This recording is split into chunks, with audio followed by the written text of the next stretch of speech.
Hey everybody, I'm John and this is Blind Whiskey Reviews.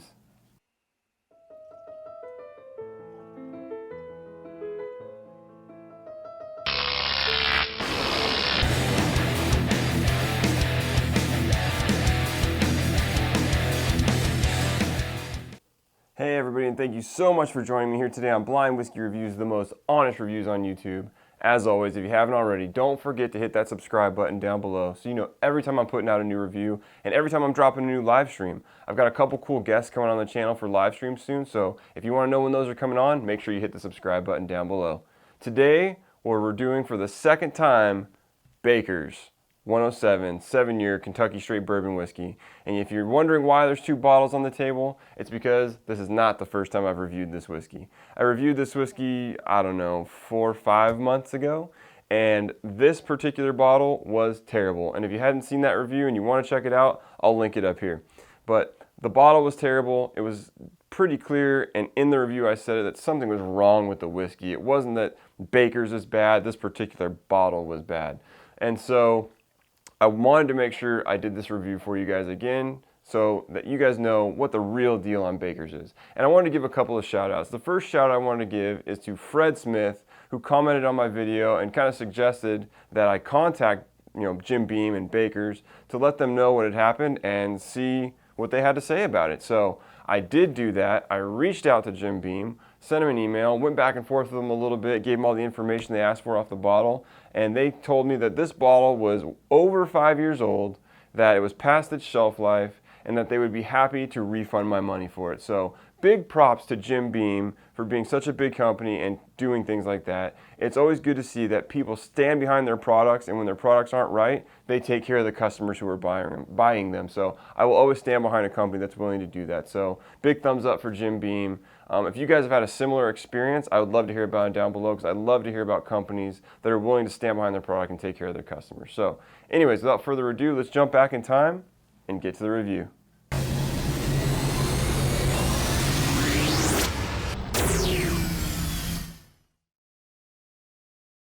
All right, everybody, let's get into the whiskey. To start, the color, this one's pretty dark. Look at that deep, deep amber color, that kind of orangish hue to it. For the nose,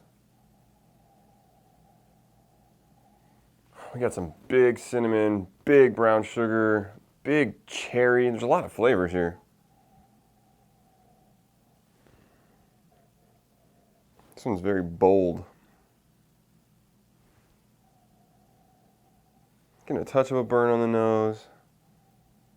Big bold flavors. Maybe we got a little bit higher proof here. Yeah, it smells great. Let's get into the taste here. Cheers.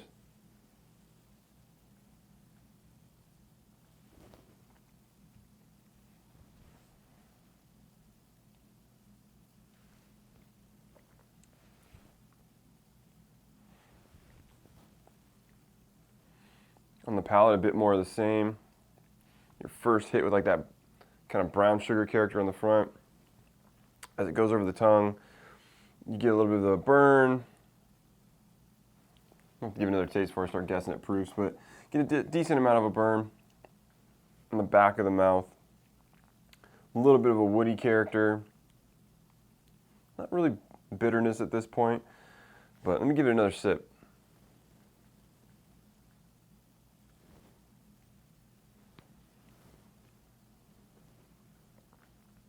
Yeah, big brown, very similar to the nose. Big brown sugar, big caramel on the palate. I mean, it's right up front. Like, I don't get much on the tip of my tongue, but going over into the middle, boom, it hits you. Big flavorful whiskey here. Brown sugar, big cherry, maybe even a touch of a berry note in there. Just a hint, and that's more towards the back of the palate. You are left with a touch of bitterness, a little bit of a woody character. Got a little bit of numbness on my lips. I have to take another stab at this before I guess at the proof, but I'm thinking we're above 90.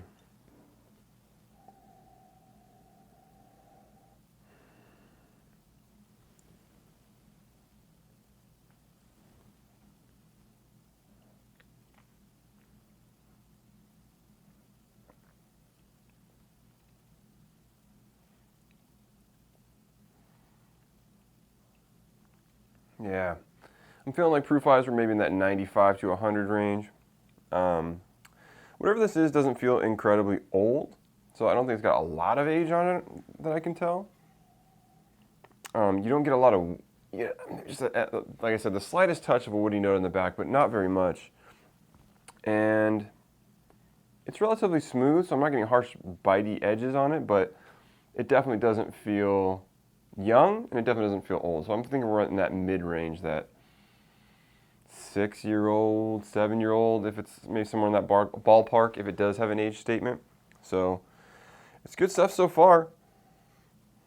It's not overly complex, I don't feel like. Like the flavors I'm mentioning are kind of what's there, and they're good flavors, and they're bold, and I like that. It doesn't have a ton of complexity. It's not changing a ton as I go through it.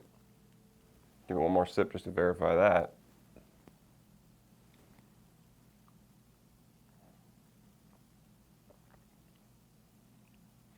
Yeah, it's good. Maybe a little nuttiness on the back. Just the slightest touch of nuttiness. Almost kind of tastes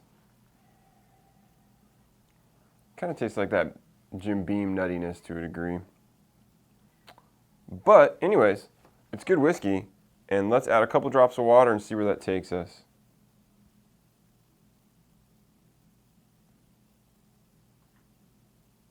So going with our new standard 5 drops.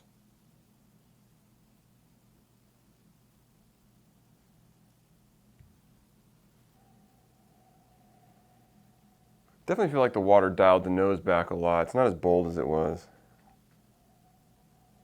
And it's strange that 5 drops of water can do that in a decent amount of whiskey, but let's see what the taste.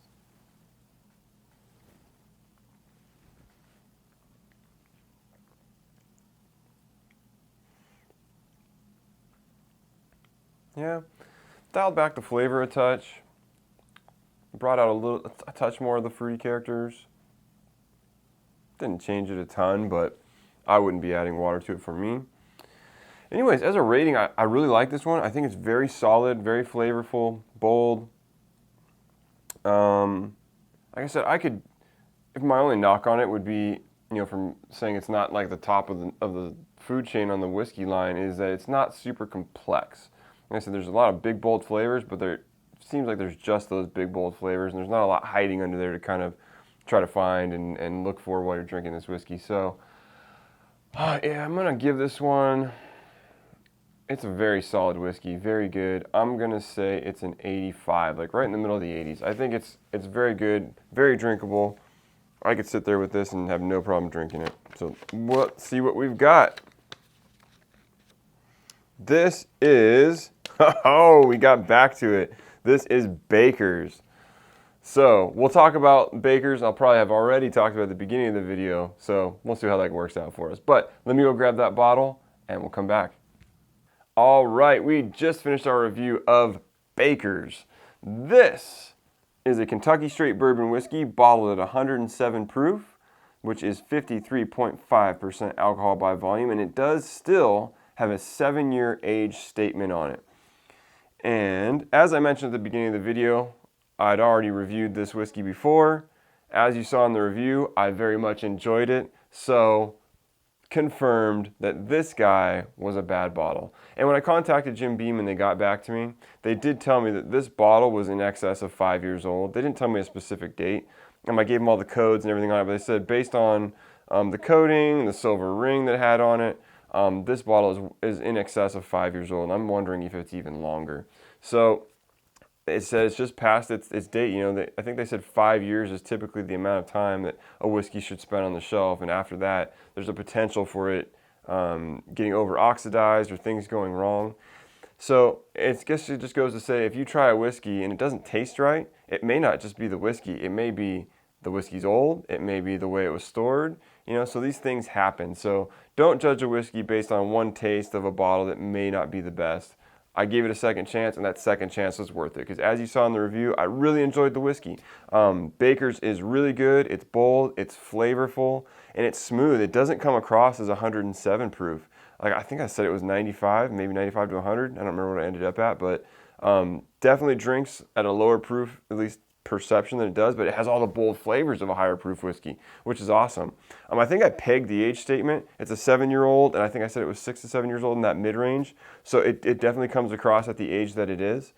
So I'm very excited to have finally gotten a good bottle of Baker's and that I enjoyed it. I'm glad to put that out there for you guys because I don't want to put out reviews. I don't want to misrepresent people's products. And so I'm always going to strive to make sure that if I feel like we got a bad whiskey, we're going to go ahead and re-review. I'll get another bottle. I'll pay for that because I think it's worth it. I don't want to give you guys the wrong impression of a whiskey based on a bad bottle. And I also, as will be coming up very, very soon, we'll be starting the re-reviews of whiskeys that I've done in the past at a certain bit. Like most of them I've poured samples of them at the 3 to 4 month range. So I can tell you guys how these things improve with a few months airtime on them. Are they getting better? Are they getting worse? So I really want to let you guys know how the whiskey progresses through its lifetime. So those are coming very soon. So anyways, I'd love to know what you guys think of Baker's. I've asked you this before. I'm going to ask you it again. And a lot of you got back to me telling me Baker's is one of your favorites. I got a bad bottle. Review it again. So I reviewed it again. Let me know what you guys think down below. As always, you can follow me on Instagram and Twitter at blind_reviews. You can send me an email at blindwhiskeyreviews@gmail.com. And until next time, cheers.